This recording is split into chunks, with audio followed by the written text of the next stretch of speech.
Vive la différence. That's what I always heard. Long live the differences. Is that a saying in French? I don't know why I would even know that. People go around saying that? Well, good. Glad. You nailed it. Yeah, I nailed it. The differences you had with your wife that maybe made you feel like you were a complementary couple, when you have kids, might be scary because you might think, oh, I want them to be like me, not like her. Whereas grown-ups also have that, our strengths and our weaknesses. We're understanding of that. We work on it. We complement each other. You know, the yin and the yang, my wife says. I think that it's important that they are exposed to different people so that they don't become too sheltered by one parent, or they don't feel that the door is closed between them and one of their parents.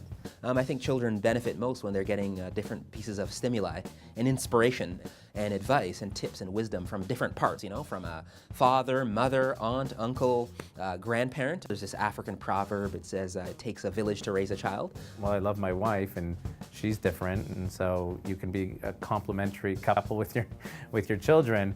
All of these pieces make up the whole. And we need to be a little more tolerant and accepting and understanding of the differences. Because they're there, they've always been there, and they always will be, I think. It's nice to expose your kids to really everything, because they're going to get exposed to it sooner or later, and it's nice to be there to help guide them. And it's hard because we all like to think we're right. If you let some of the differences slide and wait a while, what comes popping out is just something new and something incredible and amazing. There might be some philosophical issues regarding parenting that you might be divided on, and it can cause problems. The amount of language men and women use, the differences there. The statistics for the average woman and the amount of language she uses in a day is 20,000 words. Men use 7,000. So we talk a lot more. You may have experienced that.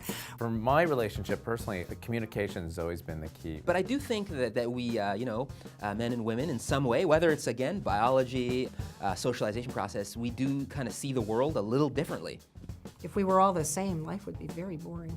You have to view everything as being part of a team, and when there's a problem, you have to try to solve it as a team and work out your problems together, and even if you're the problem. Everybody does things their own way. I think it's unreasonable to expect someone to do everything exactly the way you do.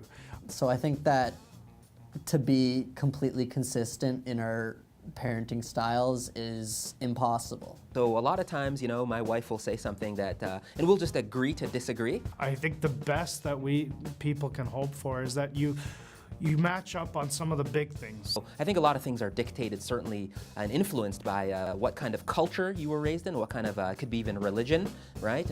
Those types of variables influence your parenting styles. So, you know, you and your partner are together because hopefully your values are pretty close together.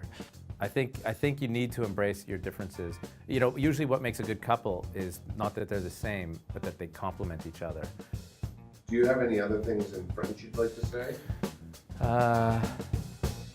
Mon crayon est grand.